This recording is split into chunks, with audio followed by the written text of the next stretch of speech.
Jeffrey Jennings here. For whatever reason, the intro and opening explanation for this episode got corrupted in the Twitch VOD. Thankfully, the calls themselves seem to be intact. Nothing after the theme song is purposefully edited, so if something skips, I apologize.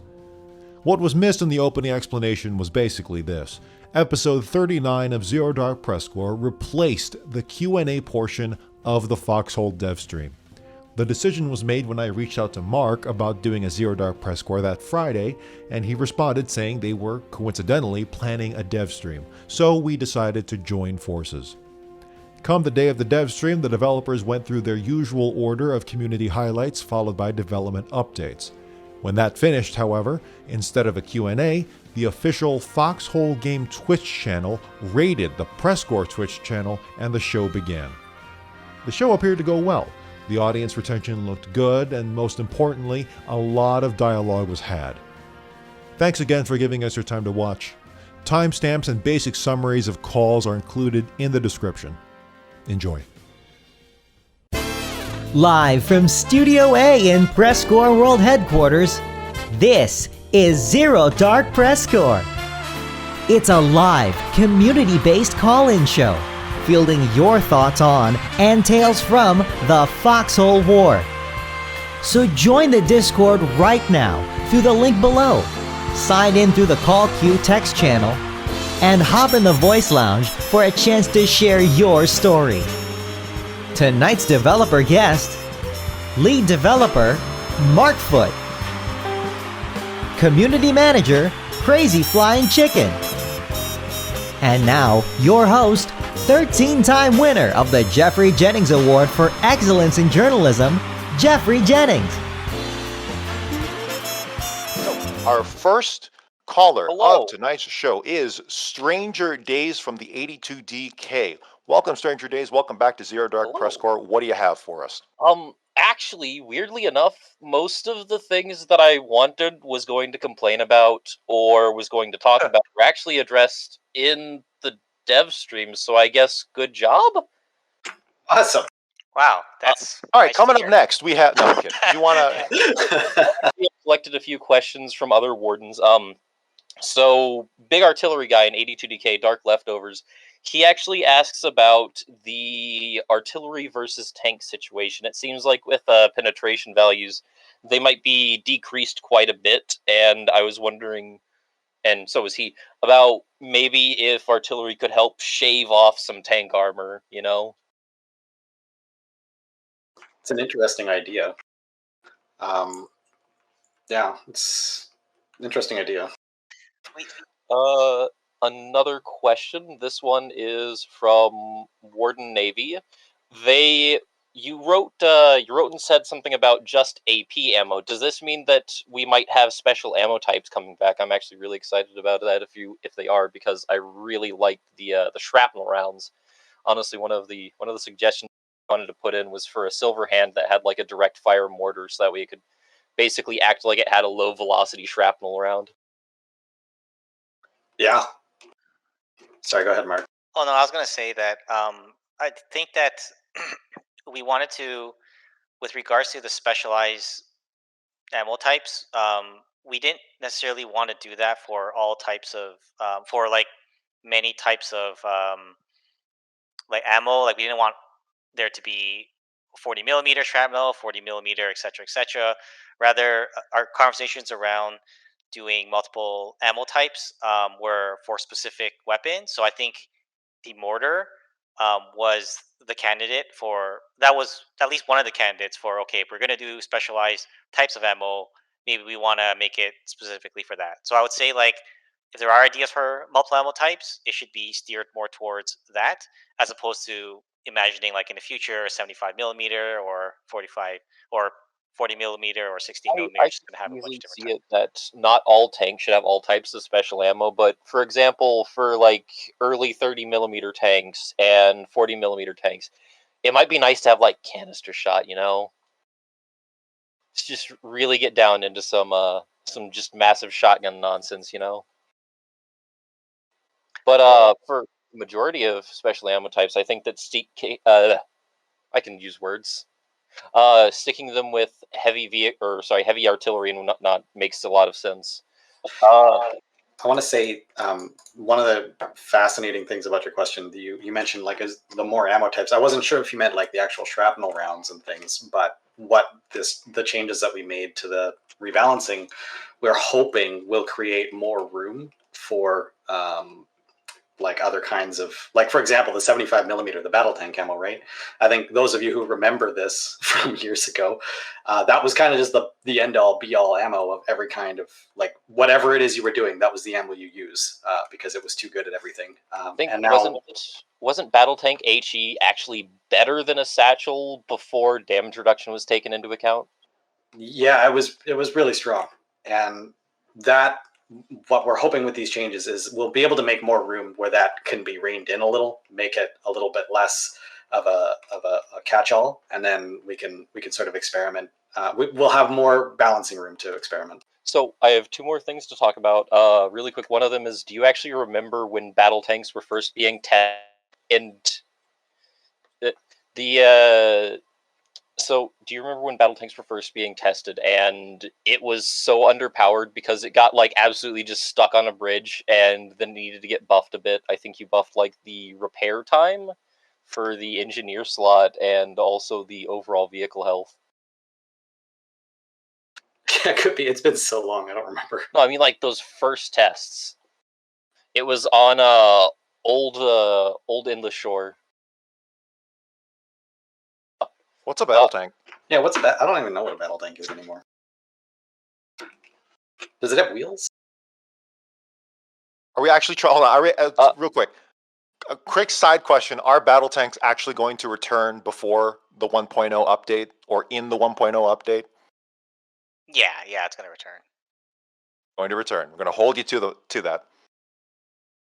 So there's the possibility for ammo types, but you're not sure yet. Is that correct?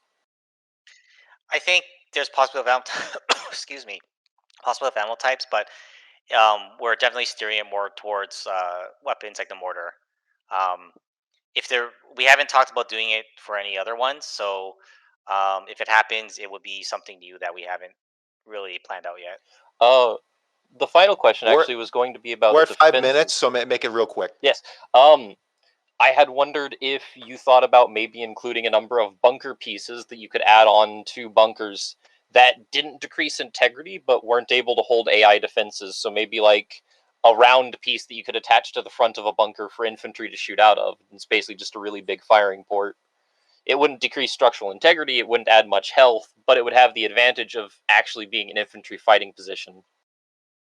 Yeah, I think that we want to just, in general, um, add more customizations to bunkers. Because right now it's, it's like a square, and you have the firing port, but there that that helps. But we want to provide more things like the firing port, and just I think that's a whole area of the game that's kind of like underutilized at the moment. So yeah, I'd say yes. All right. Hey, Stranger Days, thank you so much for stopping by the dev stream, but also Zero Dark PressCorps once again. Appreciate you. All right. Coming up next, we have Train Lord Lek. I hope you got an answer ready for him soon enough about trains. Lek, welcome back. It's not trains this time, okay? I can contain myself. I've got Go the for it. power, all right? Well, Press X to doubt. fuck you. No, I'm here. Like, this was actually a question I wanted to ask a while ago. I think you guys have been a little evasive on it because I messaged Mark. He never answered me on it. And then other people seem to want me to ask it because apparently I'm known for getting into Zero Dark or something. I don't know. Maybe that's true. Could you tell me, Joffrey? Is that true? Do I get into 4.5 Zero Dark? minutes. You got 4.5 minutes. Okay. Anyway, the question was, what is up with the like tech and starting positions? Because it feels like every war you guys do something that just is tilting beyond belief, that just like locks people out of playing a certain aspect of the game.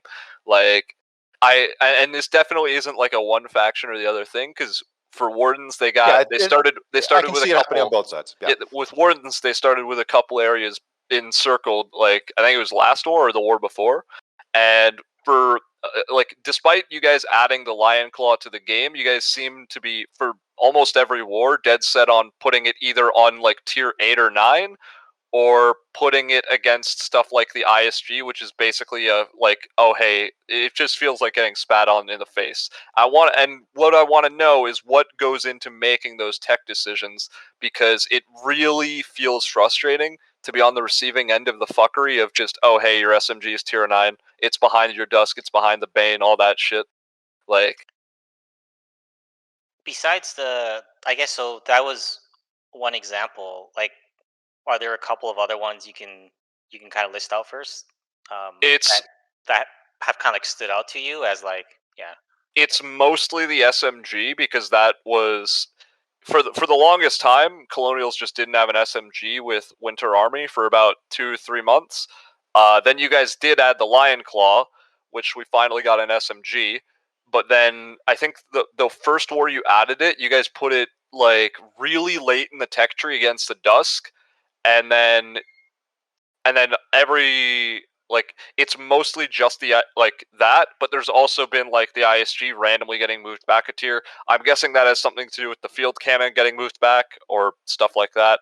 And it's just it's more of a general question than specifically like, oh, why do you guys put the SMG in really stupid places everywhere? It's more of a what goes into making those stupid decisions, and is there like maybe a reason that it's not so stupid, or maybe like you're getting data out of it and figuring something out. I want to know that.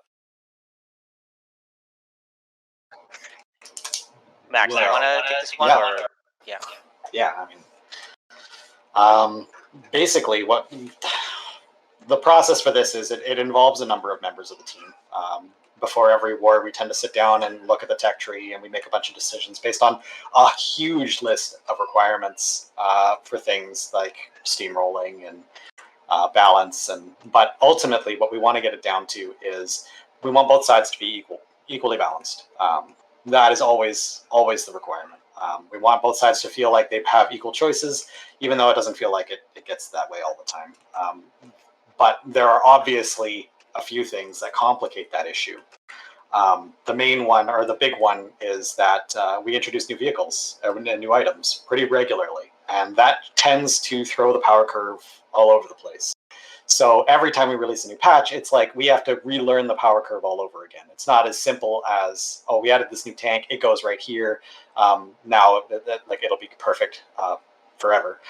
So every war is a matter of trying to massage the balance back into order. And one of the problems that we've been seeing recently, which was a huge motivation for this patch, is that even the player's power curve feels like it's constantly fluctuating. The balance of the vehicles hasn't been super consistent because of the power creep going on, and so we reined that in.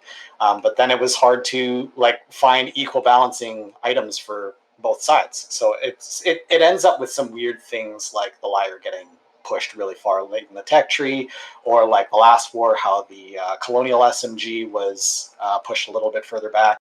Like it creates these weird dynamics where we have to try our best to massage it in, and hopefully it will get a little bit better. But the goal with every new update is trying to find the balance before the next update, which is like 2 wars. You get 2 wars to figure out the balance, and then the balance gets reset.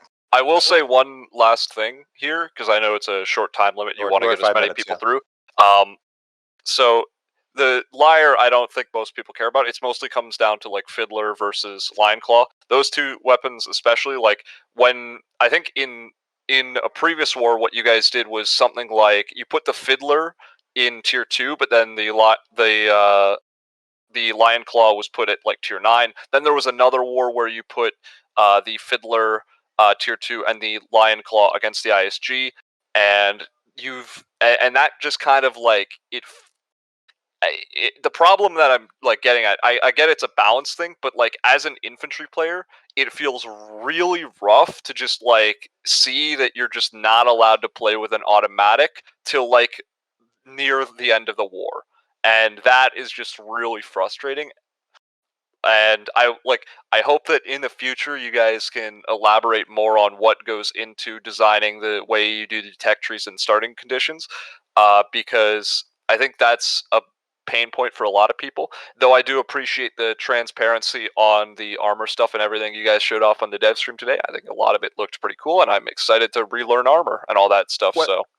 Question for the devs, actually, kind of on that similar topic, just about how locking things out. And so, has there been thought given to making either transforming the tech tree into something maybe radial, more branches at the beginning, or making it more horizontal as to more vertical, or well, other way around, but allowing more options early on. Maybe they take longer to get to, but allowing for more branching options as to a very singular or dual line? Yeah, I think that I mentioned this on a previous stream, but what I would like to see is eventually providing alternate ways for people to um, get things, so that even if they aren't necessarily made available in the tech tree that we have now. And I think a part of it is also where this is always a work in progress, and it's going to sound like we're just kind of saying it over and over Sure. again. Is like just having more content there, so that even though something like, for example, if a specific weapon like that made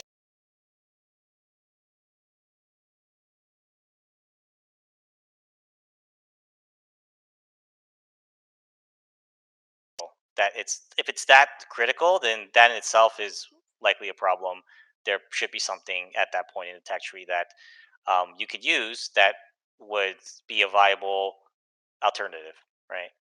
Last thing, very last thing. I know we're over, but um, but you're still adhering to the core principle for the foreseeable future of locking certain equipment, weapons, or vehicles out for a whole war. You want to retain that core design principle. Well, I think the core design principle is not locking things out. It's to I mean, it does, right? The problem. that's the Sorry, result. But can I just interject? The problem is that is exactly what happens, though, because wars, there's, like you've said a couple times, there's not enough content to make wars like super long, and the problem is that with the way tech works right now, it doesn't go super long, and thus you do essentially just get locked out of stuff. An example of one that I was actually messaged moments ago was that a couple wars ago you put the Dusk versus the Bane.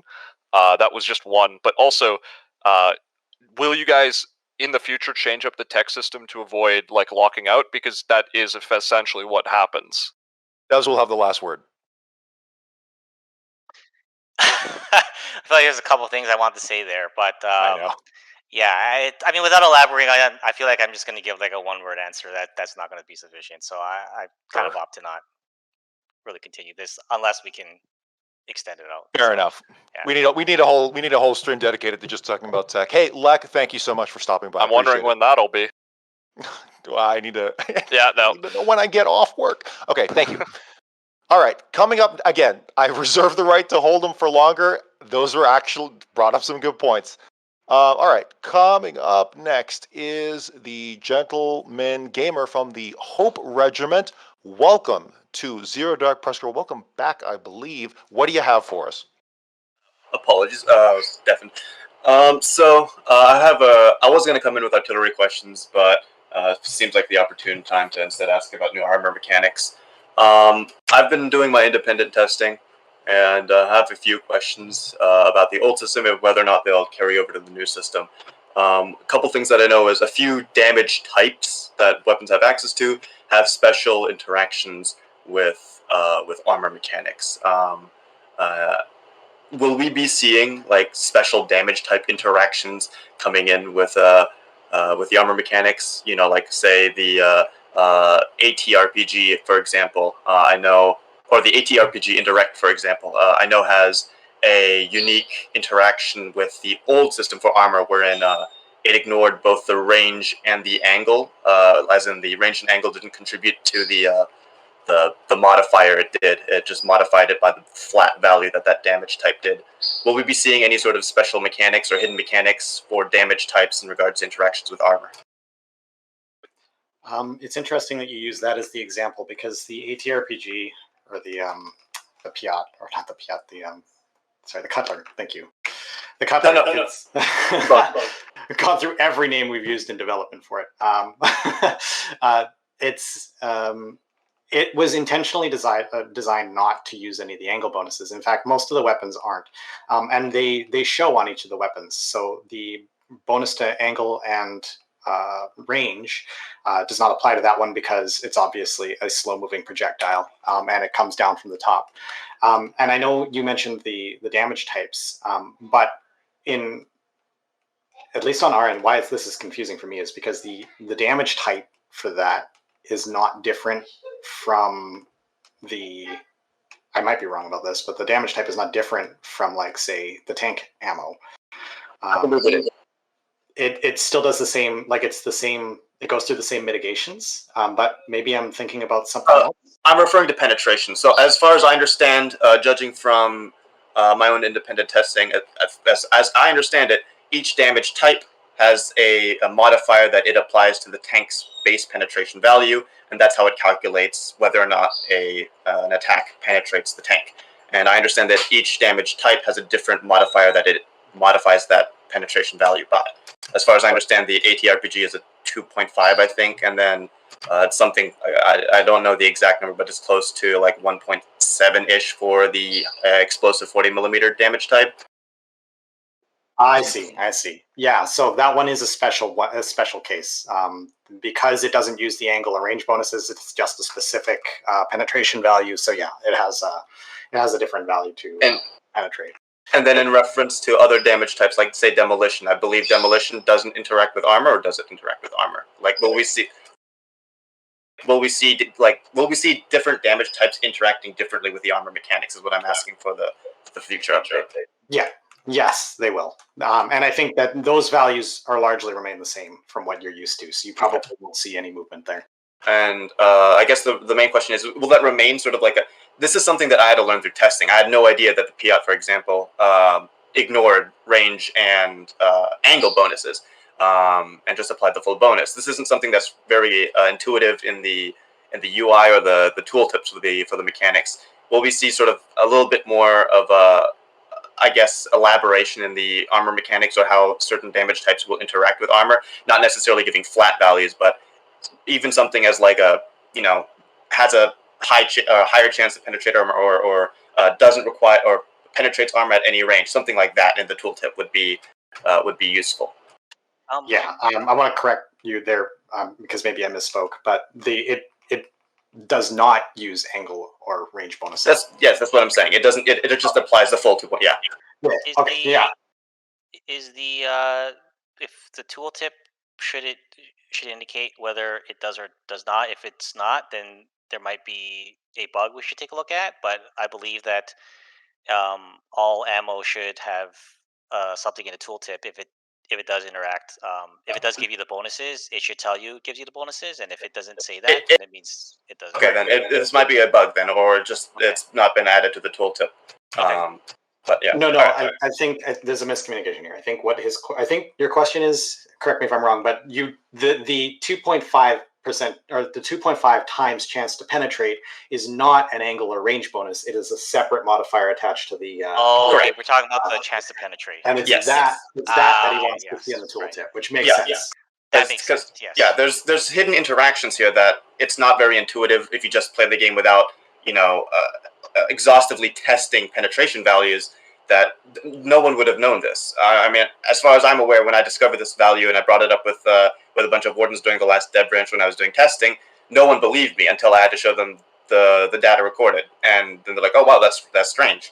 So I feel like there's a lot of tooltips that maybe need to be updated with this upcoming armor thing in regards to special or hidden interactions or hidden mechanics.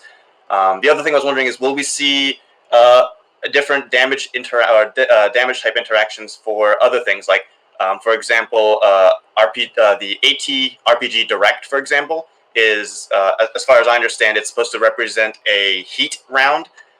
Will we ever see like special mechanics added for other damage types, such as the AT-RPG Direct, where since it's representing a heat round, angle and armor like size wouldn't really necessarily affect it? So for example, to represent RPG heat, you could say like, oh, the angle doesn't affect it at all, or the range doesn't affect it at all. Just as long as it makes contact with the tank, it has the same penetration value to penetrate each time. So like, like, okay, with a Bane or with a Venom, for example, if you hit them, you're always guaranteed to penetrate, 50% of the time, and that's just a flat value, and it just lets a little more play with different damage types. So you can make a choice like, or use the Ignifist, for example. It's like, oh, use the Ignifist, it's always going to penetrate 33% of the time or something because it's a heat round. Yeah, I love that. That's a great idea. We're at time, unfortunately, but I don't know All if right. you had anything more to say about that. No, Developers. I'm good. Oh, Thanks for those questions. Those were really good questions, especially that I made a note here about that tooltip for the penetration chance, because that's a really good point. We should definitely have that exposed. Tooltips up and down for about 1,000. You could write a whole wiki on the tooltips alone. Hey, Gentleman Gamer, thank you so much. Appreciate it. My pleasure. All right, coming up next, this is just like a regular Zero Dark, but just faster, so I'm digging this. All right, coming up next, we have Chaos from the JGF Regiment. Chaos, what do you have for us if you are at the microphone? Yes, you are. Nope. Things situated. I'll start the time when you're good, when you start talking. Hello. How you doing, everybody? Hey. It's great changes what I see on the dev stream. I'm really interested in it because it will certainly change the armor meta, and I'm really happy about that. And I hope what I'm seeing on the future is like that you can put more tanks, the infantry on it, on the back, like on the fashion maybe, that you can transport for infantrymen and stuff like that. That there's more combat arm stuff in the future. That would be really interesting. But what I really want to more talk about is like, I think your asymmetry is really great, but I think there's lacking vehicles for both sides. Like for example, you brought in like the Silver Hand Ballista. I think that's really great. That because it fixes. Did you call it the Silver Hand Ballista? Yeah, I don't know. Yes, I did. I know exactly what you mean when you say that. Sorry, continue. Yeah, but like I think that's really great. But I think there's like for both sides they need some vehicles. Like for example, like the 40 millimeters for the Colonials in early game. It isn't existent, and I want to ask more if you plan to add vehicles for both sides a little bit. I think it's safe to say the devs definitely will, because that's been the trend, and they've promised us such. So actually, I'm going to kick it back to you. What do you? Let's say it's update 46. New vehicles. What do you want to see in update 46? Like, what are the next Colonial and Warden vehicles that you think need to be rolling out in that next update? What do you think, Chaos? You said 40 millimeter for the Colonials. What about for the Wardens? Not the same, but like some like more something early that anti-structure stuff for the Colonials, and maybe some what's it called for the ones I don't have anything in particular, only the ballista thing, but it's already added now, and I think that's really great. But like I think that for both sides there's some stuff that needed for like what I noticed, like you have a theme if you add a new adding stuff. Like for example, you think, hey, we need a tank destroyer in the game. You have something for the Colonials. You have a light tank destroyer that's like really fast and hitting, like a great support tank, and the heavy tank destroyer is really great as a stopgap. Like it's a literal wall for enemy tanks. You cannot go through there if it's on a bridge or something like that. And I think that's really great if you keep up those themes on. Like you have idea to add I don't know a new infantry weapon, and then you have a theme for both sides, but with different what's it called different styles and objectives a little bit. The same objective, but it has a different mechanic. I think that would be great if you keep that up. I'm going to punt it to the devs here for a second. So, Max or Mark, without the disclaimer, this does not mean it will be in the next update or in the next few updates, but can you guys say on air right now, recognize a role that is missing for a faction? Like, hey, the Colonials are really they really need X tank, or Wardens, they really need X vehicle or car or whatever. Do you, without promising anything in the next update or two? Yeah, I mean, I can just spray off a couple of things. Go for it. I I do feel like Colonials still need a bit more anti-structure in the early mid. I think we wanted to add in the 30mm tankette kind of for that, but it turned out to be a bit more powerful, so it couldn't go that early. I would like to see the Wardens have a more versatile, um, light to medium-ish type of tank in the future, kind of like because Colonials have a lot of versatile, a lot of tanks that are quite versatile, and whereas Wardens tend to be a bit more specialized. I think Wardens deserve something that is quite versatile. I think those are two. There's like so many. I'm trying to recall our previous conversation. Just name a few. Just But name a I few. think You don't have to name The them thing all. is, like, what I really like about your asymmetry, that's what I really want to say. It's like you have a like at the beginning you have a really learning curve with the silver hand that we don't really have the counter at the silver hand beginning.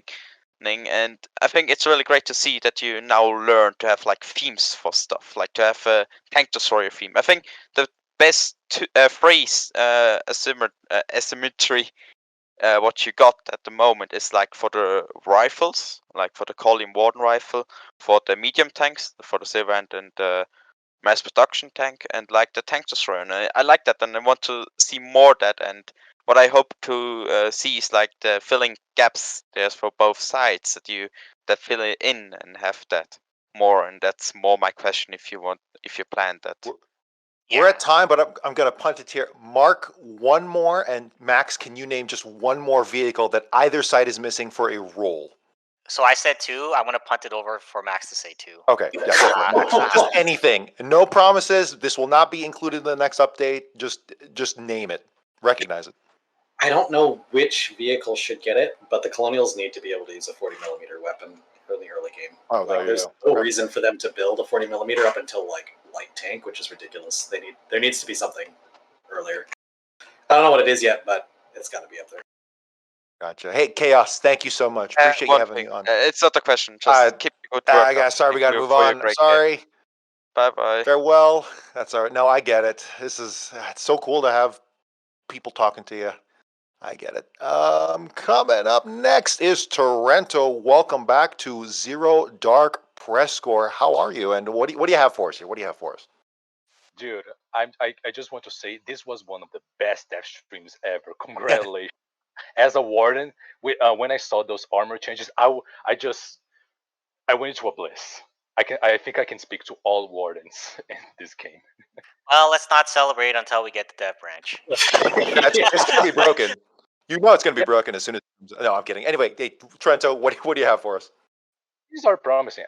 Anyways, what I want to ask is like, how the current armor mechanics are going to migrate to the new mechanic, because like how the armor is currently working right now is that artillery is like really good at like chipping away armor. Like you just constantly shoot it. Like if the tanks eventually lose all of their armor, and then it's when combat comes, then it's just a matter of health.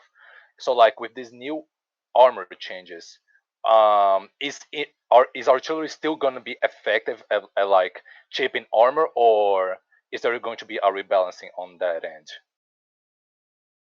I feel like this is just the community demanding the APFA back. No, for real.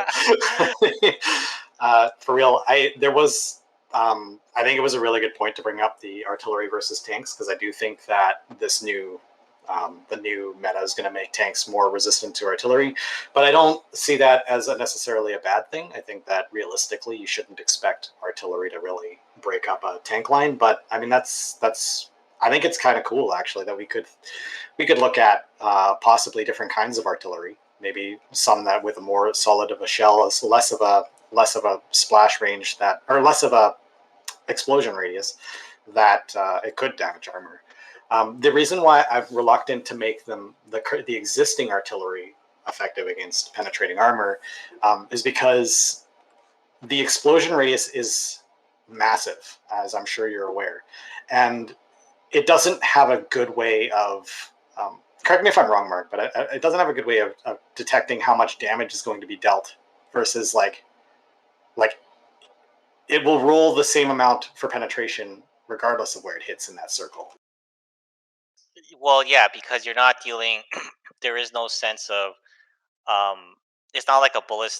It's missing the ballistic information that is used in these calculations, right? So there's no way to say, okay, it's coming from this direction, it's bouncing, it's penetrating. It's just sort of this blanket damage that's done across an entire radius. So mechanically speaking, it wouldn't doesn't make entire sense.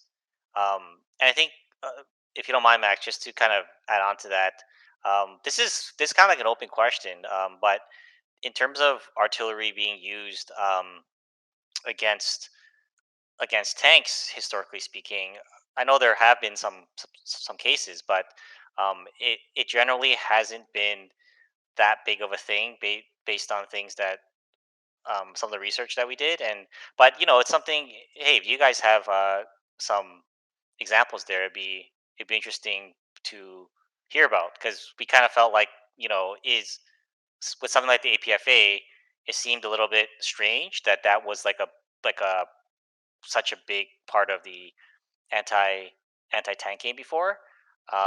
So it is, in general, is our intention to, at least for now, make artillery not a big part of the anti tank game, right? I think, so just interjecting for a bit, I think one cool thing that even if artillery or fire support, long range fire support, doesn't do damage to tanks, there are other ways I think they could at least assist and be useful in that kind of a threat. For instance, like buttoning, or maybe some shock or what have you. Not just, of course, not just for tanks, but also for infantry as well, and just for anyone who's caught in that blast radius. Things other than just raw damage, I think it could be cool for against armor. Yeah, like smoke. Like when a shell lands, it should block like Mm. line of sight, and then you can't, like, you can still see the tank because that's the way the game works, but the tank can't see you. That'd be cool. Yeah, like I think historically speaking, if an artillery shell landed near you and you're in a tank, it wouldn't necessarily damage your tank, but you would feel it. It'd probably You suck. get messed You're up. The inside. gunner Yeah, you might would get lose messed some up. Yeah, accuracy. yeah. Like tank shock. And just for tank to tank combat as well. Hey, Terrento, if you want to close up here, would you have any closing questions? Yes, because I'm running out of time. I just quick fire questions like how is the bone saw going to behave in terms of angling and damage, like the distance of it. It doesn't. This is how it's always been. The last caller brought this up.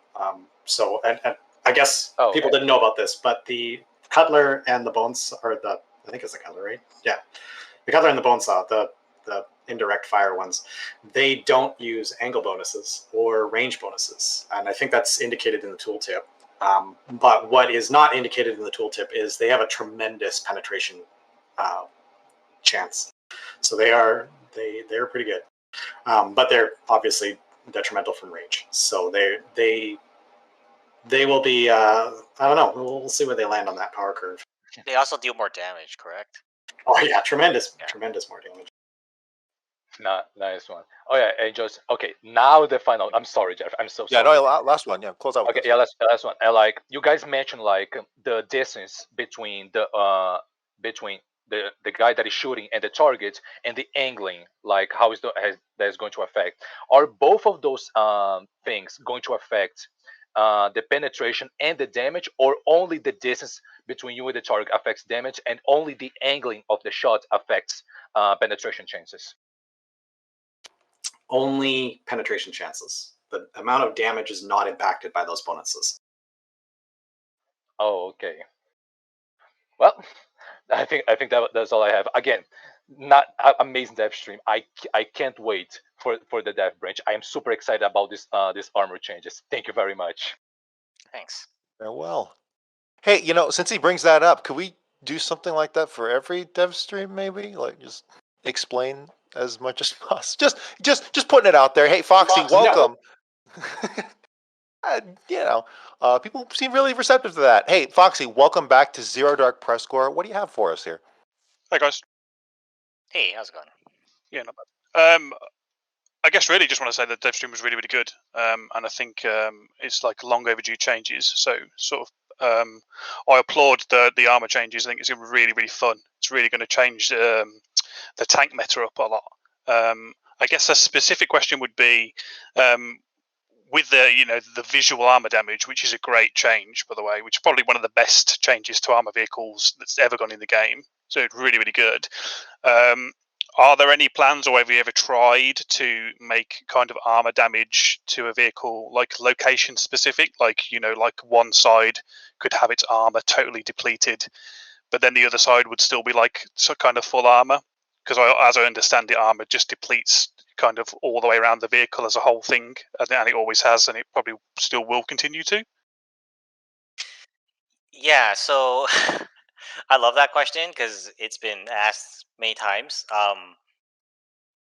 internally. So I would really like, I would love that, and I think it's an exciting idea.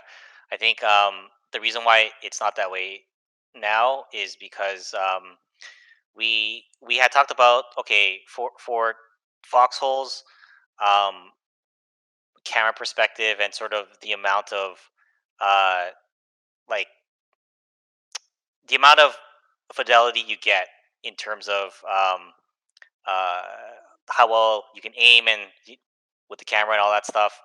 We didn't feel like that um, might be that relevant, but just just as a concept, I think it's really cool. I don't think it would take away from the game.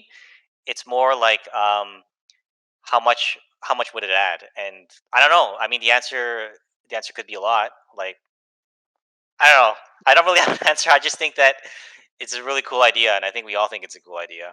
But I guess what I'd say is I think this change has maybe turned it from like a cool idea to something that would be really fundamental, because a lot of tank play right now is kind of engaging at absolute maximum range, heavily surrounded by friendly defenses, and you generally only really push with tanks when you're on when you've got the initiative and you're on the advanced sort of stuff. So kind of like I feel like with like the LTD and the HTD, they're kind of going to spend a lot of time poking the front of other tanks with not much kind of effect, sort of thing, because with the new sort of deflection changes and that. And I think I think it would be I think it's like the final missing piece almost in like really interesting tank play that does encourage full flanks and fully kind of closing the distance on the tanks and stuff like that. But I understand the camera perspective does make things weird, which brings me on to a next question: is there anything on the sort of roadmap to sort of standardize, like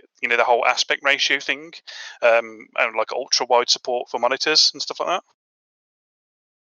yeah, we're taking a look at that, and we are taking a look at the camera in general. I think that's one of the in the history of the game, one of the biggest pieces of feedback that we constantly get is over the camera and over the aspect ratio. So I think those are two things that we are definitely looking Awesome. to improve. Yeah. Another question, if I've still got time, I think I do. Are there any plans to give players the ability to repair armor outside of a vehicle factory, like maybe with a player-made structure, maybe with a bunker piece, like a little sort of pad that you can drive vehicles onto and stuff like that? Yeah, I think we've bounced around some ideas. Some of it is exactly what you said. Some sort of like a field repair station. Again, this not stuff that might happen, but it is like a conversation that has happened in the past. Field field repair stations is a conversation. We also had some ideas about a field repair kit that's expensive. Maybe it's made with like R mats. So those are the kind of things that are floating around. Something just popped into my mind about the location specific armor that I just wanted to mention really quickly about. In the past, we had a critical point on the tanks. This is like a long time ago, and it was so hard to shoot at, and it was kind of hard to like aim at. So I think some of the reason why we haven't done the location specific stuff yet is because based on that testing, we felt like it would be very difficult to make it, again with our camera angle, to make that relevant. But anyways, just want to add like a little bit more context behind that. No.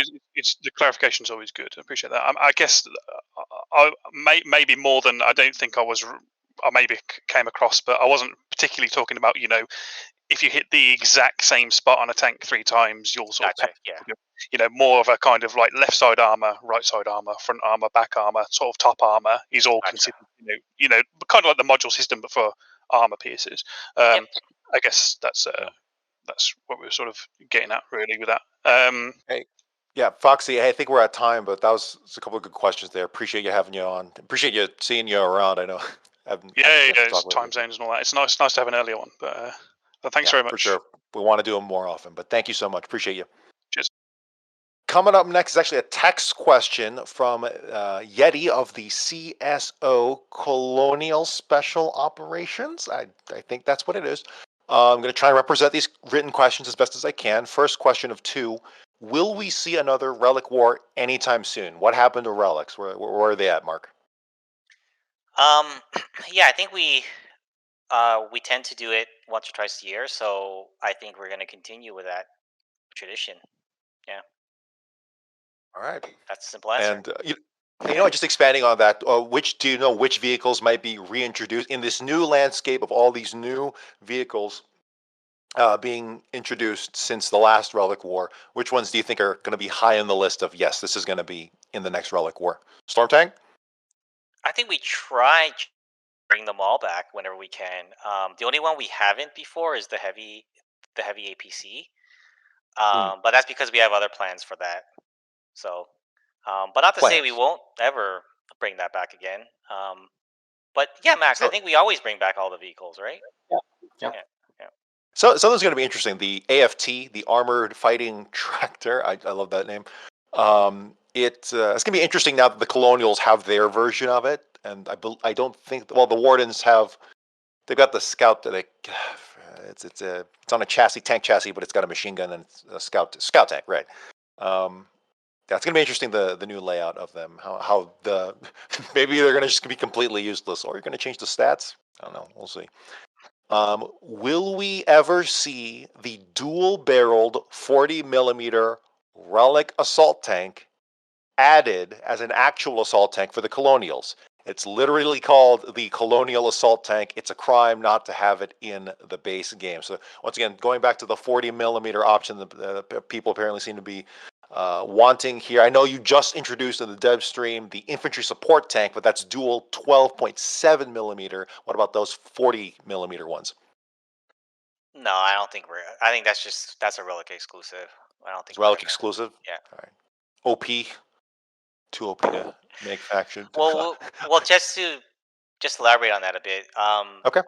In terms of the lore and like the design in general, if there's something in the game that is more exotic, it's usually either a relic, or if it is in the game, the lore description would be that it's an older design. So we want to make it look older because it's sort of the idea is that things from the past were fancier, and then now like we've forgotten how to build those such things. So things have been simplified as they've gone on, right? So that falls into the category. It's like maybe it's a bit too fancy, right?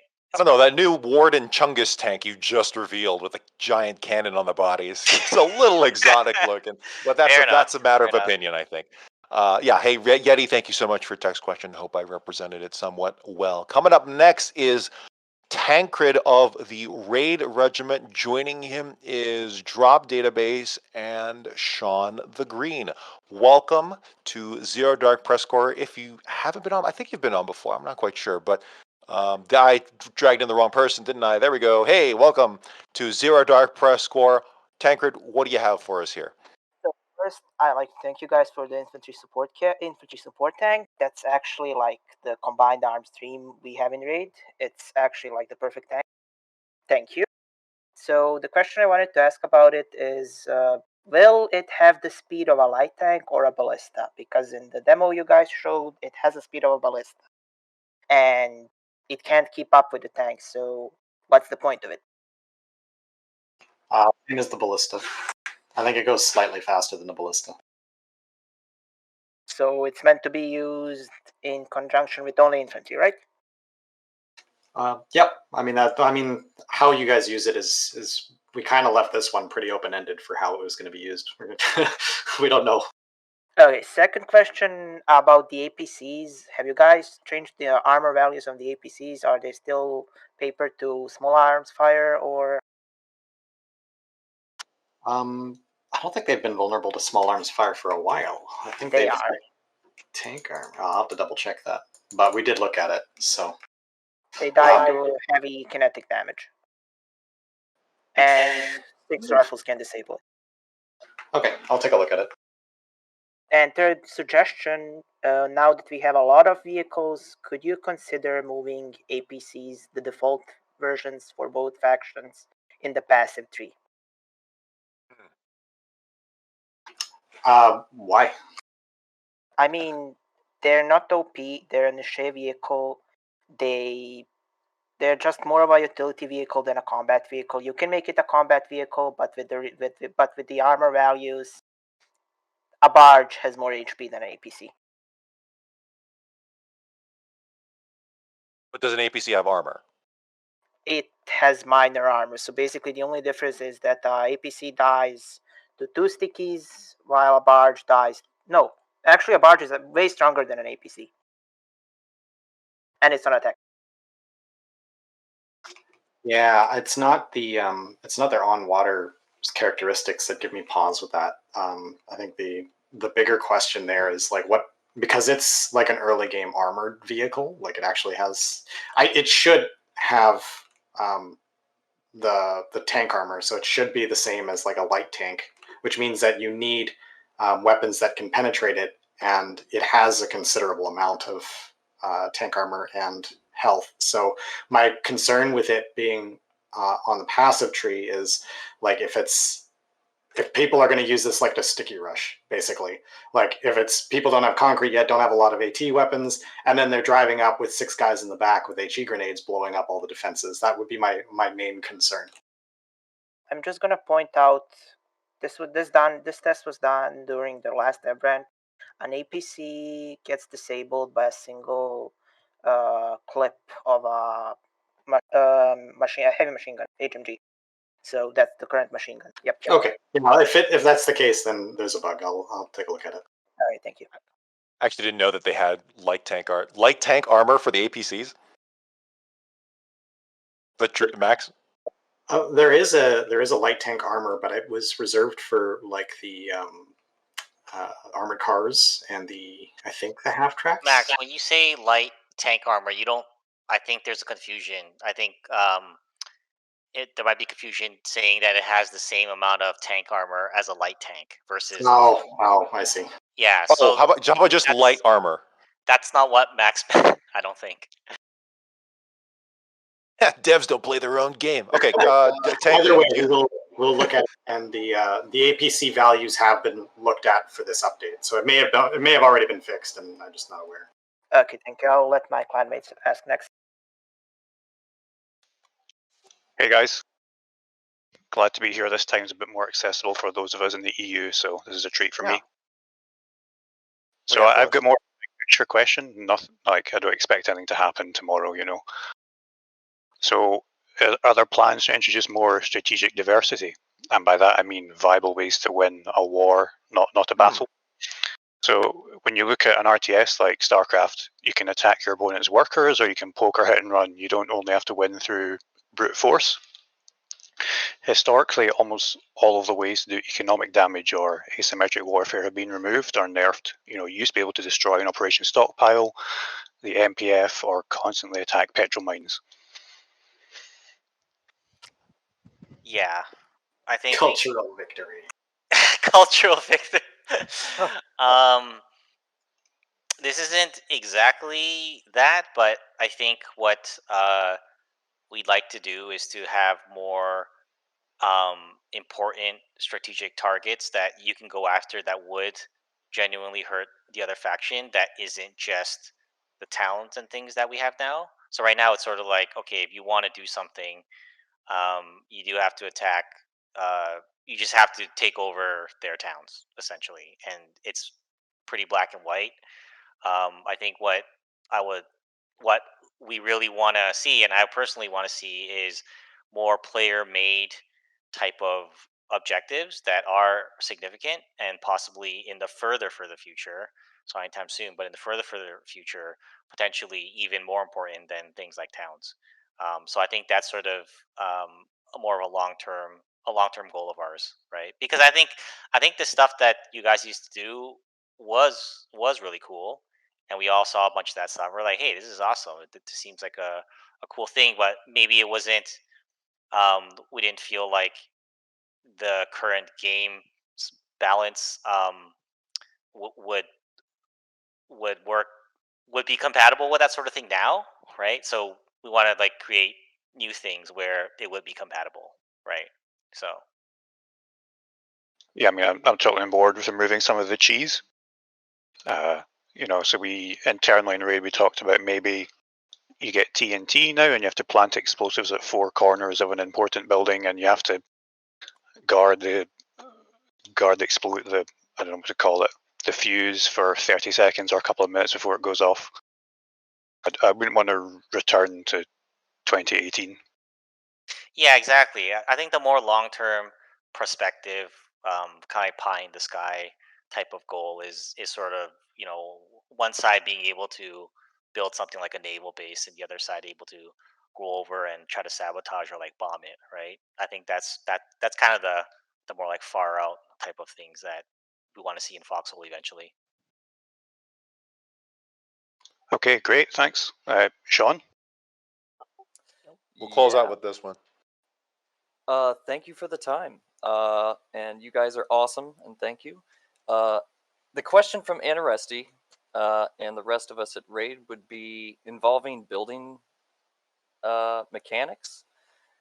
We're wondering if you guys would consider expanding the building mechanics with small, diverse, temporary structures, like field defense and combat building changes.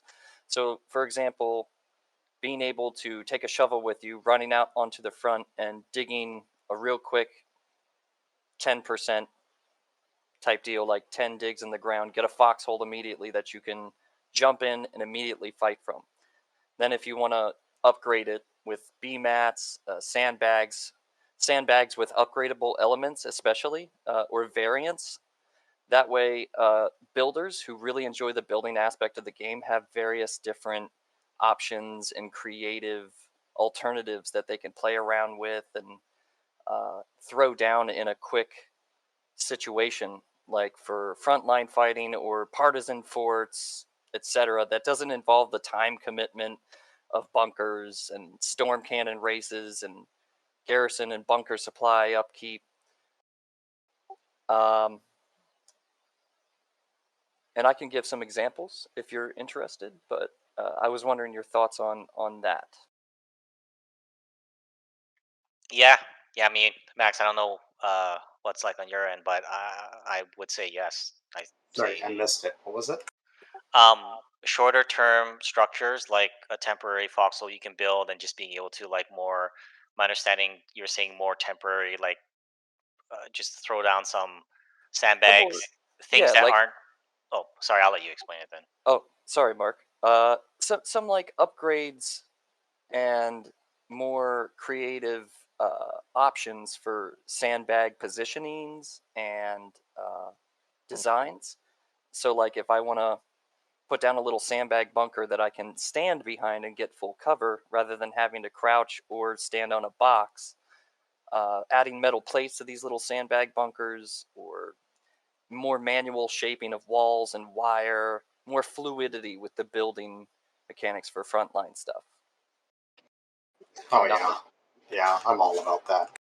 Customize your 10 sandbags. I actually like that idea. I mentioned this to Mark in the past, but I feel like the base building stuff that we have is so. It's one of the things that makes our game so unique out of any other like MMO or. Then anyway, it's one of the most unique things about Foxhole, and we've neglected it for so long. Yeah, I think we're all on the same page with that. I don't think it's a question of whether we will or whether we can. It's just a matter of when. We're past time, unfortunately, but yeah, I've always wondered, since the trench system was implemented, where the Foxhole, like the namesake of our game here, Foxhole has kind of been. It's feeling less and less like a part of that system because obviously it wasn't to begin with. And honestly, also just being able to jump into buildings with the Q button, a Q key, and like just someone being locked away in there, like nope, you can't reach them. You got to gas them out or just destroy the whole thing. Feels more and more like dumb uh, the longer it stays in the game. And there's that great Reddit suggestion. I love it. I think it's like top of all time or close to there, where it's like, yeah, make it so all the bunkers can be traversed through as opposed to something that's just closed off like that. Anyway, I'm taking that into a different direction. Max, you want to close out and we'll move on to the next call?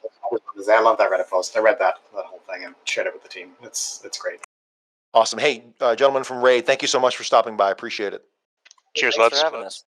Oh, good luck. Sorry, I cut people off occasionally. Coming up next is Spots. Where is he? Max, is this our last? I think this is our last one, right? Yeah. Hold on, Spots.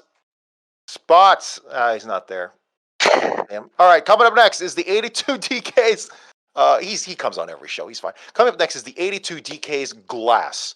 Welcome back to Zero Dark, or welcome to Zero. I'm actually not quite sure. There's so many names in the community. But Glass, welcome to Zero Dark PressCorps. What do you have for us here? Oh, can you attend the call? Or is he talking? Did my headphones go off? No, we can't hear him. I can hear you. Okay, you know what? He did say can't attend call, so this might have been a text question. My apologies. As he tries to get that possibly online, his microphone, he did ask in text, will there be any new changes to the current tech tree / research system? I think we kind of answered that a little bit, kind of a nebulous, it's kind of a up in the air kind of in the moment. But actually, he does expand on that, or they do expand on that with saying current lack of logs and the ability to submit makes a lot of things difficult for people to do research properly and easily. So not just the tech system itself, but also working working on within that tech tree system. I don't know if that makes sense. You want to respond to that? I guess was part of it like not being able to experiment with vehicles, or I guess It might be. Okay. Well, let's say that for now. Yeah, I mean it's kind of I don't really understand the specific question. I guess like our I think that in terms of being able to test out vehicles regularly, I think the main avenue for the foreseeable future is we do want people to be more active in the dev branch. Once that is kind of done, then in the actual game itself, like what we don't. So this is this is one of those things, like I think relating to the earlier question where I said it's a bit of a long conversation, and I don't think we're even going to scratch the surface of it, nor we're going to try. But I think what we're always trying to what we're all trying to do is to make every war feel as unique as possible, right? And obviously, there's there's many different pros and cons, many different approaches, and what we don't want is let me just say this: before Foxhole, in the earlier days, there would be a war. Everybody would sort of establish a meta very quickly, and every war would play out exactly the same way, right? And everything was kind of known, and that's a certainly like a valid type of game. That's a game kind of like StarCraft, where everything is very known and nothing. It's very static, right? So I think what our goal is to make it not feel static. We and the reason of that goal is simply because the number one thing we're trying to do here is to make you feel like you're in a real war, right? And there should be some sense of things feeling new or unknown. Like the enemy rolls out a weapon, you don't necessarily know exactly how well you know, you don't know exactly how it's going to play out. Now, we want you guys to figure that out in the dev branch. You know, we don't want to hide that, like completely go nuts. This is why we give you tools. This is why in the dev branch, we give you all the materials that you need. You have the magic boxes. You can make like 10, 20 of every vehicle, and you can test the hell out of it. But maybe we should let the dev branch go on even longer. Um, but once kind of all that has settled, we don't want this type of game where it feels static. And I think that's kind of that's kind of scratching the surface, but that's kind of a summary of where a lot of this is coming from, right? You know, bringing it back to just how every war feels supposed to feel different. Looking real macro, long-term development of the game, there are I distinctly remember periods of time where it seemed like the Colonials are going to win forever, or the Wardens are just so organized they're just going to win every goddamn war. They've won for like 6 wars in a row now or something. I forget the streaks.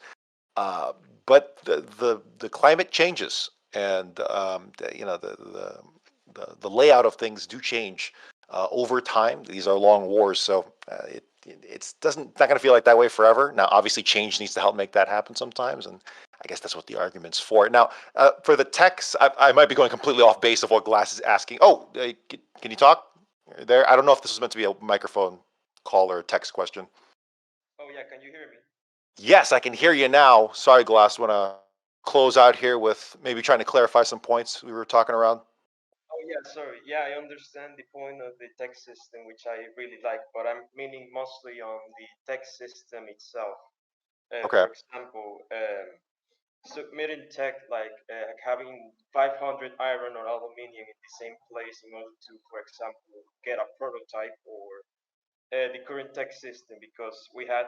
I don't want to make any drama, of course not. I'm meaning. Yeah, don't name drop anyone specifically, but Yeah, just the yeah. general. Yeah, I don't have any names, but it's like we have cases of strange people, of maybe new people, of people that generally do not know anything existing within the tech tree, that decide to do the most strange parts of it. Like they decide to actively troll, or they they decide to hold their own tech under an advantage, or that kind of stuff. I'm mostly meaning on things that will make research more like transparent and easy to do, because as it currently stands, it's not that to say great, or maybe so. I've got Glass turned up as much as possible, but I think working within the system of the tech tree itself, I can imagine for all the new people that joined recently, it's really confusing. What are these materials? Am I even doing anything? This is so far removed because it's such a macro thing, right? It's like, oh yeah, RTS rules, but RTS, it's one player to a whole faction, as opposed to thousands of people trying to work within the same decision-making process. Mark, can you shed some light, maybe some relief, share some possible potential relief in there? Yeah, I think if if the main issue is that feeling so far removed, like you need all these materials and you wish you were able to sort of um, contribute more at a personal level, and working within the current framework, I think that's something that we could take a look at, and we have had some discussions around that. Like, um, it sounds like one of the things you're touching on is the fact that you need to just kind of toss together lots of resources, and then someone comes along and kind of submits it. Is that sort of the main thing here? Yeah. Yeah, but part of one of many things I can think of already. That's like, yeah, this is confusing, and I don't know. Would it be safe to say that waste or poor decision making is actually kind of part of the system to a degree? Um, I don't think it's not our Or like intention. taken to It's not our account intention for? for that. It's Okay. not our Okay. intention for that. And I think if I think if there is something we can agree on, is that the the the amount that issue that was brought up, that okay, you do feel so far removed from it. We, I think that is something that we kind of want to take a look at, even from the standpoint of, I think the one thing that I personally would like to see isolated on its own is, if you want to make a prototype of something, I think that it should it should be easier than it is now. Maybe I'll keep it super simple, right? Like it shouldn't be, let's, we got to wait around until all this stuff, and then finally at some point there's enough in the inventory, or you're part of some huge group, you can pull together resources. I do want to see some changes towards, um, where we need a prototype of this vehicle or of this thing. I have more of a capability on my own to go and make that prototype happen. So yeah. All right. Hey, Glass, I think that's as clear of an answer as we're going to get in terms of tech. It's such a big thing and such a complicated issue sometimes. I don't know. Okay, Hard to talk about. Hey, yeah, Glass, thank you so much for your call. Appreciate it. As soon as I said that, people are like, no, just fix this. Maybe. I don't know. I'm afraid that's all the time. Are you sure? Yeah, it's been 1 hour. Yeah. Okay. We gotta wrap. Like, there's some stuff we gotta do with the dev branch, unfortunately. So. Oh, okay. Yeah, people actually want that. So.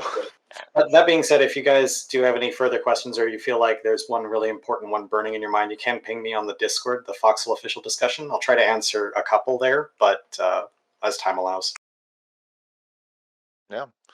All right. Well, if that's all we have from the developers, thank you so much for this honor and privilege to do this, and thank you to the community and to the callers, particularly the callers we didn't get to. I apologize, but yeah, thank you, devs. Thank you so much for hopping on.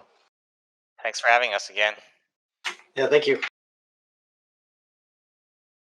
All right. Well, we're going to close out the show, but then we're also going to go back to regular programming after this, the press corps. We'll keep the radio coming on. We actually ended with like 360 viewers still at the end of this. I thought it'd go down to like under 100 after the first like 2 callers. But no, hey, thank you so much for stopping by. No guarantees that this will ever happen again, just because it's dependent on my schedule or the schedule of someone within the staff that might be able to do these in the future. But it's not, it's actually probably the hardest job in the press corps at all, is moderating these things. But yes, thank you so much to all of our followers. We tried to get through these calls as much as we could. There's actually a bunch of questions that I really wish we could have gotten to. Okay, you know what? I'm gonna keep the show going. Obviously, no dev here, but we're at least gonna get to the caller. I'm actually gonna go to the bathroom, but hey, Tommy, are you there? We're gonna keep going. We're gonna keep going here. Nope, he's not. He left. Okay, so he left on his own. That was not me who moved him out. That's perfectly fine. If he, I totally forced him into the limelight. My apologies. Rust, is Rust here? Rust developer. Is that an actual Rust developer? That would be awesome if it was.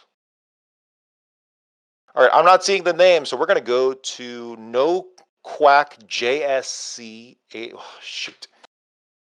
Okay, sorry, we can't do 82. We can't do 2 82 DK people in a row because of regimental rules. I will get back to you after we talk to come on, drag the name, Heimdall from Gas, and then we'll go back to noquackjsc from 82 DK. Heimdall, welcome to Zero Dark PressCorps. I'm sorry we couldn't get developer here on time with you. It was not a conspiracy, I promise. It's just a matter of the timing. But yeah, what'd you have for us here? Maybe I can't promise. I literally can't speak for anything, but we can at least talk. Well, I mean, my main concern I wanted to raise with the devs was about the moderation system in game. Moderation and communications, it looks like. Yeah, exactly. Yeah. Even though the devs aren't here, the rules still apply. These are. I wanted to get to this one. in particular, because I think it's a very important topic. Just as usual, avoid for everyone. Avoid name dropping specific people or making heroes, villains, and martyrs out of whomever. Just kind of getting to the core of the mechanic itself. Well, that was what I really wanted to address, was the core of the Yeah. mechanic, which is that it seems that the timer system for the comm system is broken at the moment. I received a support ticket the first time I was muted, which said that it would be a short time before I was unmuted again. Within 48 hours, I was muted again, of getting comms back, which took roughly 4 days. Then it took 2 weeks, and now it's been about a month where I've had maybe 3 days of good comms. Yeah. Unfortunately, I don't think we can talk anymore about your specific case, but just talking about how what happens when someone gets voted down. What happens? Like it's a time it times, right? Or Yeah, it's maybe like you know, smaller things contribute to it. It's hard without a dev here to Yeah. confirm any of this, but But that's been on top of my mind.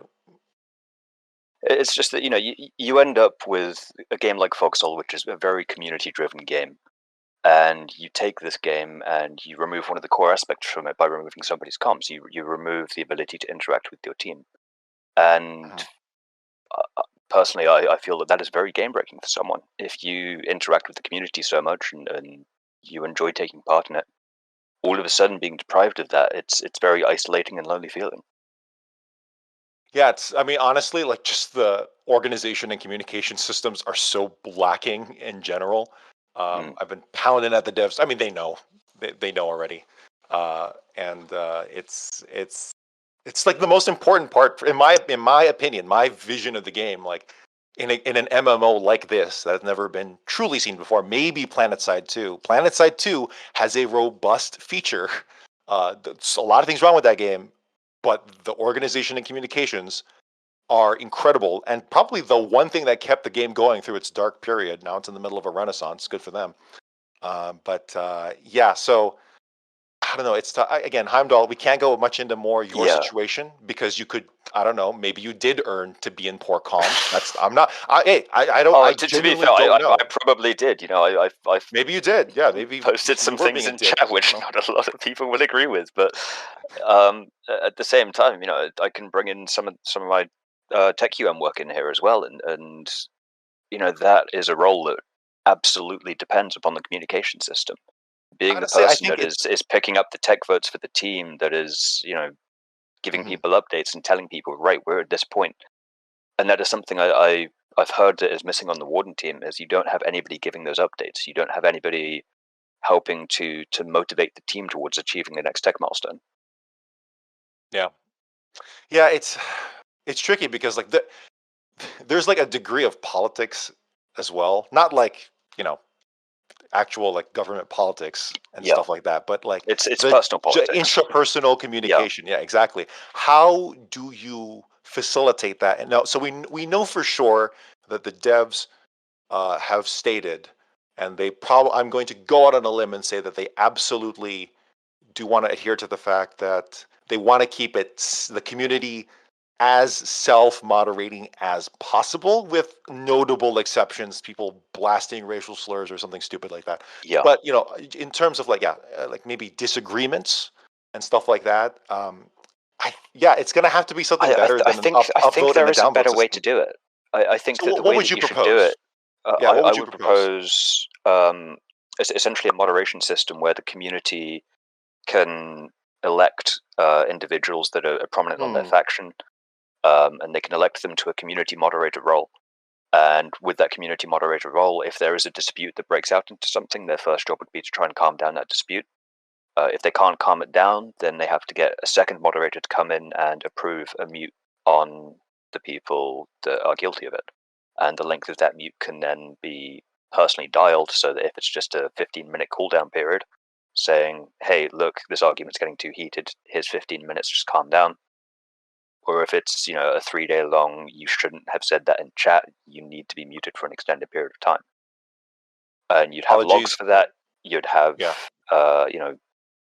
ways for people to submit a support ticket, and the chat moderators could then go around and actually read the logs and say, yeah, no, this was an unfair mute, we're going to repeal that one, or this one wasn't long enough, we're going to extend that one a little bit.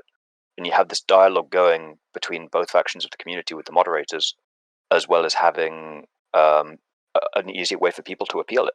Because at the moment, the only way to appeal is either talk to the devs directly or submit a support ticket. And I've had no reply from either of those. I know other people have had no reply from either of those, and it's a very difficult situation to be in. Yeah, apologies to the next caller because we're going to go on this for. I'm going to throw the timer out the window. I'm sorry. That's all right. Yeah, see, there's a few. I don't know. That's a way of doing it. But a couple things. First off is, so we're talking about a faction-wide election system, essentially, for moderator, but faction-wide, right? So like when you log into the game as, say, a warden for whatever, warden, there's going to be a pop-up that says, hey, here's the leaderboard, here's the leading vote tally for, like, what's the nomination process even? What would that entail? I would say convert the current upvote downvote system into that. I would say have it that you can upvote somebody's communications, and they can then be offered an opportunity to take over as chat moderator. Would never be nominated. Well, because you depends. said just convert the one right now. Yeah. I think that's probably the easiest way for them to implement it is have it so that it acts as a counter. Yeah. Right, easiest, but I don't know if that's just taking us back to where we were in the first place. The thing that I am, the thing that I think is like an immediate feedback system. If someone's being a poor moderator, they can get downvoted, and if they get enough downvotes, they get removed from moderator status. But that doesn't do anything to affect their communications. If they're a good moderator, they get upvoted for it.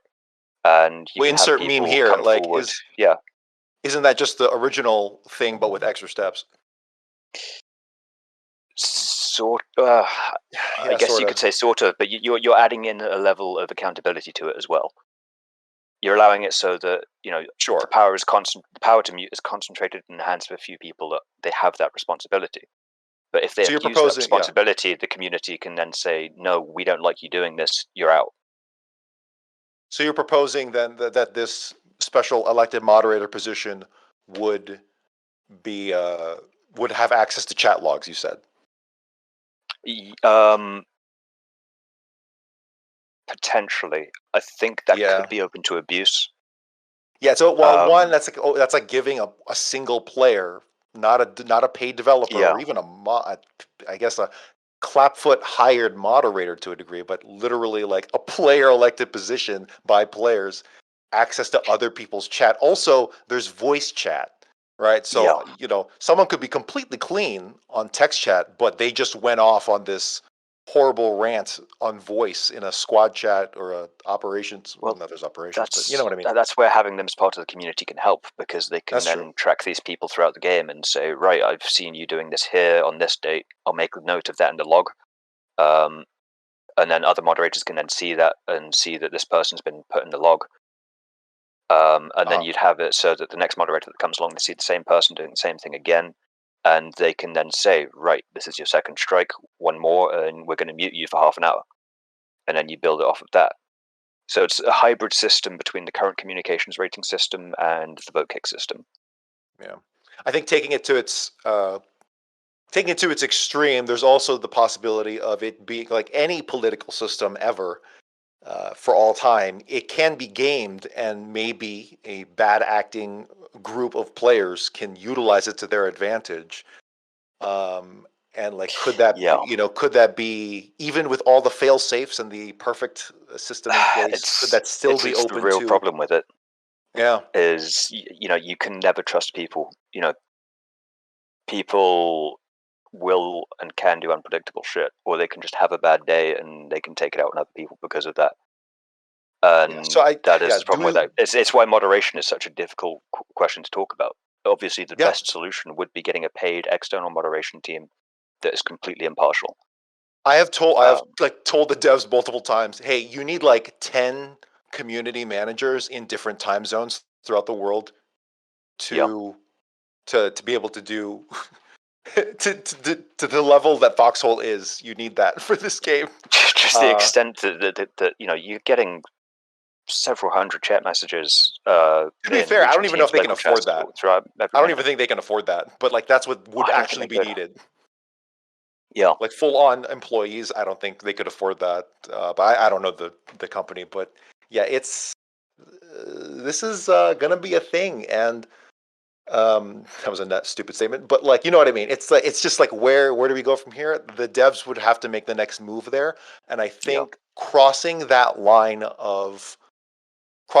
of is it all 100% dev control or like dev managed where and yes there will always be dev management I don't but like is it think they can 100% with a maintain ticket that system though. or do you cross that line into okay we're going to start giving players some degree of power of moderation either which they did do before like through 2-3 years ago where it's like yeah we're going to have official player and they do still have that I think no, it's all No, ticket they system now, completely right? removed that. Yeah. It's all completely done by tickets in the dev team. But I Yeah, don't think they and can keep up with it. Is the problem? they They can't. don't have enough I people. actually don't think they can keep up with it realistically. So there will be. This is a very hyperbolic term, but quote unquote, there will be injustices that will exist within the system. Again, stupid term, but you know what I mean by that. Things will slip through the cracks, and I think There's this just is a degree of how much slips through, though. yes. And So that's something that yeah. Yeah, I think that's where I the system kind of it seals up a lot of the cracks. There are still cracks, very apparent inside of it. Such as I've seen in chat an extra saying, the damage a single bad actor could do, which is why you would have to have that you'd have to have that nuclear key system for it. You'd have to have two moderators to actually implement the mute. So both of them are in consensus. This person Well, needs will it that react? timeout. Will it react fast enough? Will the community, the thousands that they are, tens of thousands of players that cycle in through the game in a week, potentially, is that going to be fast enough to stem the tide of an abuse? Maybe. Who knows? I think there are enough, veterans that are passionate enough about the game and have enough common sense to be able to actually put it in. Maybe. I actually I'm 50-50 on that as if an agreement or not. So I think we're going to have You to. don't need that many. You need probably 48, so you can keep two on, every hour. And the moderator doesn't necessarily have to be on the same side. In fact, I'd say it's probably better if you have one ward and one colonial moderator having to agree on it. Potentially going in circles here, but like that's why I'm old. So moderator is one thing, but like this is why that's why I'm very much against elected leadership positions like a commander officially elected by a whole faction or even a region or whatever. I'm against that because I like it decentralized where or not necessarily yes decentralized, but have it so that organizational entities like squads, like regiments, like operations when they come back. Eventually. Those by joining those entities, you are in and of itself, voting for that system to continue. It's like, yeah, I like this squad. This leader is good. I'm gonna stay in this squad. Yeah, this regiment's good. Yeah, I'm gonna stay It's in almost this voting by regiment. proxy, essentially. Exactly. Yeah, voting by proxy, and in that way too. That's why I prefer that over an elected official. Hey, here's a pop up. Do you vote for X player to be commander of the wardens in these 3 regions or whatever? And you see that suggestion pop up every now and then on the subreddit, and it's like, there's very intricate reasons why. And will that translate? I know moderation is different in that aspect, but I think we might have to agree to disagree, and I think that's where we'll have to leave it because there's a lot of open-ended things, and without a dev here to confirm or deny or not talk about it at all is I don't know. So Heimdall, thank you for your time. I appreciate it, and just a disclaimer as well. Heimdall, hey, thank you for coming on because that actually was a big thing that I wanted to get onto, talk about, but yeah. Heimdall, he talked about his own issues and his own personal experience in the community drama, and we try to avoid talking about that because maybe he's talking himself up. Maybe, he make himself out to be a martyr or make someone else. Oh no, I'm a complete shitheel, obviously. Yeah, like we said earlier, maybe he deserved the downvotes. I don't know. Maybe the system does work, but I think there's some things to be adjusted there. So Heimdall, thank you so much for your time. Appreciate it. And thank you. Coming up next, I think we're going to end here because I promised this person that they would get their time noquackjsc. We're going to close out with you today. Apologies to the other callers. I thought, yeah, we want to get to them, but anyway, what do you have for us here? Hello, can you hear me loud and clear? Yes. All right, wonderful. So I personally was like bought the game during Symmetry and did not like it, and so on Reddit I raised a poll. I saw 2 other people raise this poll as well, asking if people favored asymmetry or not. Now, a majority of the player base, about 66% or so, go ahead and favor asymmetry, which means it has player support. So rolling back isn't a reasonable option here. But the issue that I've seen is about 33% of players don't like it. And that's a pretty large amount, and that's 1/3. And I thought about it, how do we fix this? And so I asked some of my friends, people around, why some people don't like asymmetry. And the big reason is balance is an issue. And I've thought about why Foxhole is so hard to balance, and I think the big reason is that the player testing needs to be done for pretty much any kind of balancing in any game. And because of a scale of Foxhole, the dev branch can't really ever test anything the proper scale, and so it's hard to truly see how things are balanced when they come out. And so I was thinking, what is a way that players can go ahead and say balance, specifically technology, because technology is the big debate on balance these days. It's not maps anymore. And I thought that if players could choose a couple technologies each update, uh, that they take from the other faction during the war, it could say balance things out. So I'm like to look at the war where Silverhands and Ascensions were kind of just released. That war was pretty heavily favored, and I'm a warden myself, so I've got bias towards wardens. But that war was heavily in favor of the wardens because the collies just didn't really have much of a counter for a 45 meter or the Silverhand. It was a bloodbath for them, and a lot of them felt really unfavored. And if they had the option of, say, going ahead and taking those technologies and making them own for that war, right? I'm sure they would have. They would have loved to have gotten their hands on that, and it probably would have balanced the war out so that it wasn't so unbalanced, so to say. And so I came with kind of a system. Is my idea is that throughout the war, at random intervals, so it shouldn't be broadcast to the players, either that nobody text skips intentionally, is you should be able to vote the kind of capture technology here and there. Kind of like the auto teching system we had prior to where I forget which update it was that brought in their the engineering center and all that with iron and aluminum. And we should take rounds. So say you do an ordnance technology, a new vehicle technology, and an ordnance technology and a vehicle technology. And the time in between each tech should be increased. So that way, no faction, like at that, say, if you had War 75 against the 30 days, you don't end up with both factions having the exact same tech. Eventually, it'll be too long, like it exponentially increase. And so, what I believe that'll do is when devs go ahead and release something before they have time while they're still getting analytics, the players can kind of balance the game a little bit so that it feels like it's a little more fair and that you have some input. So instead, it doesn't feel like everybody should just quit because one side is OP and the other side isn't. So what you're proposing is that a system where one faction can get, on some level, a hold of the other faction's item or vehicle or what have you temporarily? Yeah. So each war, you can get like a couple technologies, like a few, and each faction has an equal chance to do this too, might I add, so that it's not unfair towards one faction Oh or yeah, another. no, for sure. But wouldn't that, because so how I view Foxhole, even after we'll leave 1.0 or we'll get to 1.0, I view every war as a test in and of itself. And wouldn't a system that allows one faction to officially, because you can always not hijack, but steal, gas someone out and steal something, but wouldn't on a fundamental building and production level, being able to get another faction's stuff, wouldn't that mess with the data of like, hey, this is where we need to balance, but unfortunately we don't know exactly because one side got the other's stuff in a production sense? I have considered this. The thing you got to consider too is that, right, maybe not every war each side chooses the same vehicles, and if they are, then that's a clear sign to the devs they need to balance it. And because, like, let's say for example, the ballista, before this upcoming update will probably change this, but the ballista really we didn't have words didn't have a counterpart, so they would have chosen it every time. So it'd be obvious to the devs that they need to to do something there, and that really the data is that the players are demanding this kind of thing. So I think the fact of what the players are choosing they want is data in and of itself, which should also be considered in this idea. I mean, I'm not against the idea entirely. In fact, I want to ask this. What was the first example you gave? The Ascension versus the.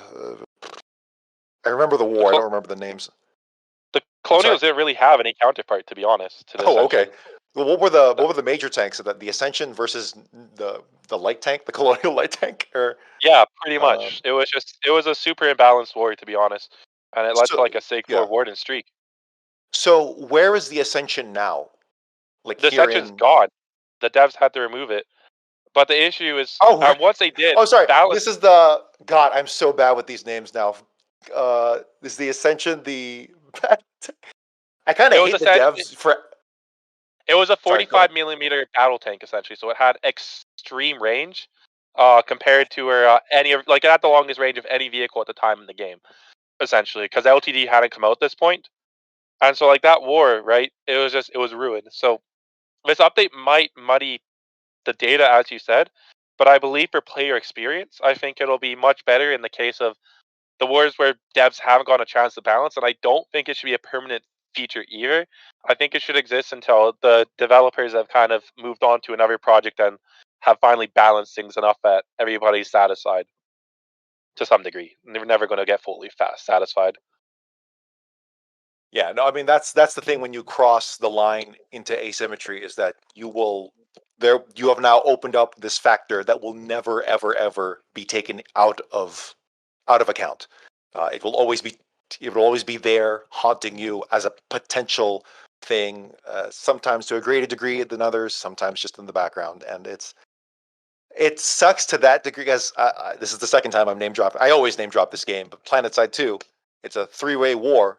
Asymmetry to a degree, half asymmetry, half not. But there will always be someone saying this faction is overpowered because of this vehicle eternally. But we're there now. It's too late to go back. The whole game is designed around this. So I think what the devs have done in this dev stream, this might be a slight turning point or a slight adjustment, is that they have given out first and foremost all the information on a specific mechanic, which is armor, or just armor deflection and armor, how that functions within the vehicles. And two, they have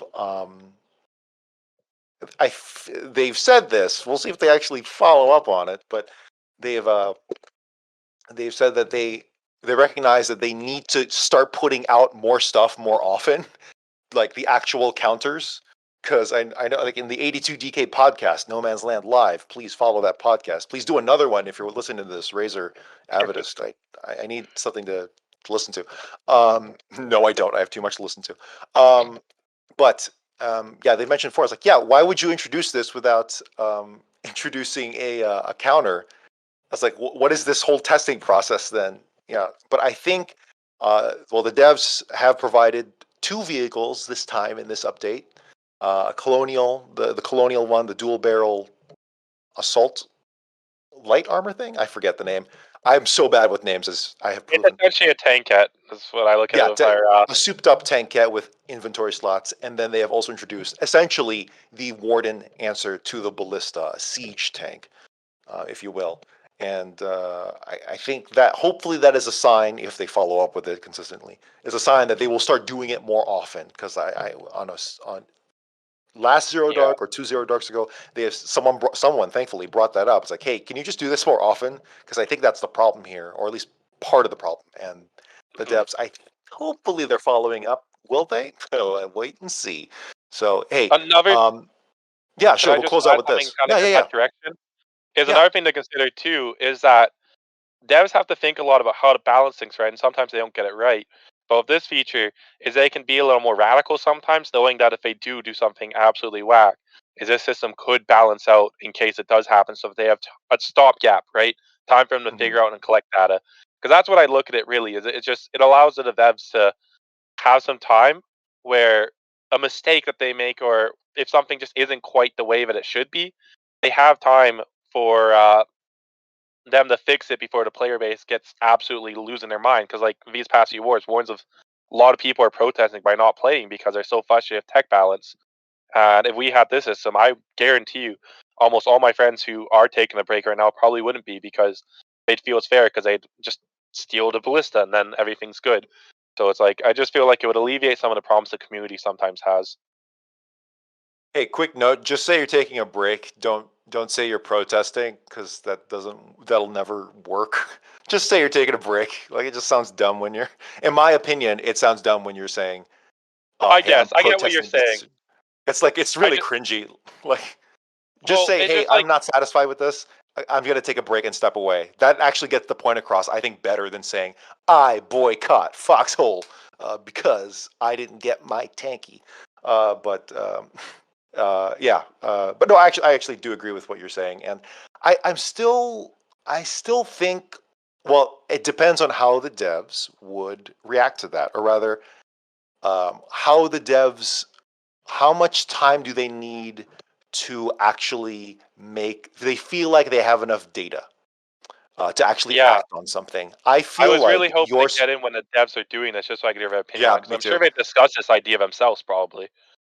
Yeah, but I think that yeah, it depends. It really depends because I feel like your suggestion would be too quick. It'd be too much of a reactionary thing. I am personally okay with entire month-long wars feeling broken if it gets fixed in the next war. Does that happen? No, but I'm okay with that concept. Um, just because we need to know. I would rather, and I think the devs have this opinion where it's like I would rather a whole war just be kind of meh, as opposed to not getting the actual answer, if you know what I mean. So, might have to agree to disagree there. But I have you submitted the suggestion to Reddit or like wrote it down in a document Yeah, somewhere? Because I've wrote it down kind of twice. I like did my first draft and kind of a slightly altered second draft. sure. It's Oh, named thank you for doing drafts. Oh my God, thank you for doing actual reverse drafts. engineering as an auto balance mechanic. I've written one or two essays. I once did a Sure. macroeconomic analysis of logistics, like almost a year ago. When as an example, that was a huge document though. But anyways, I'll post it in our general text so if you want to have access to it. Yeah, post it on Reddit and get downvoted to oblivion, but I Oh, will it's read already it. posted. It was not Oh, downvoted awesome. to Oblivion. I got Oh, good. relatively good approval. Hey, let me just say this because we're going to close out on the show here. Thank you for joining. But let me say this about Reddit. Reddit, I genuinely believe, is the best place to write down your full ideas and have a conversation, a long term conversation over like a week or two, and actually get your point across. Because unlike Discord, where you're just reacting to the Twitch uh, feelings of what the crowd is saying within a second or two, Reddit is better. Is it still good?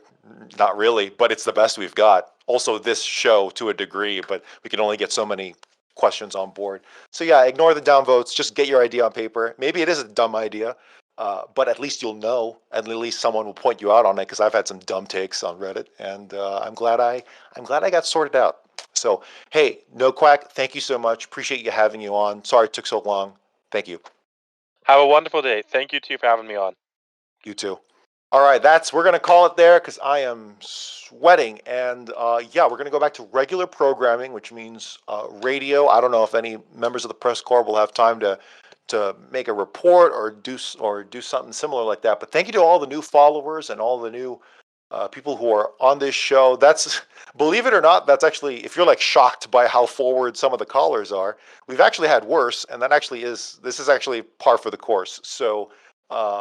Yeah, appreciate the devs for having the balls to actually like sweat these things out, and thank you to the community for coming on here. And it is very hard to ask questions when the person is literally in front of you and they have information, and it's hard to actually have a dialogue. But um, hopefully we're getting there, and a lot of the community you've really stepped up. So thank you because I think things are getting better. All right, I'm going to shut up now. We're going to go back to music after this short break. But yeah, for the Press Corps, I'm Jeffrey Jennings. Good night. Good fight. The Press Corps is a non-profit creative collective of artists, reporters, and players from the MMO video game Foxhole by Clapfoot. Our mission is to engross our audience in and amplify the stories of this unique war ecosystem. The Press Corps was founded in early 2018 by former PlanetSide 2 Radio Free Araxis host, Captain-in-Arms. It is a separate community entity and is in no way representative of Clapfoot. For more info, visit the Press Corps Discord through the link below.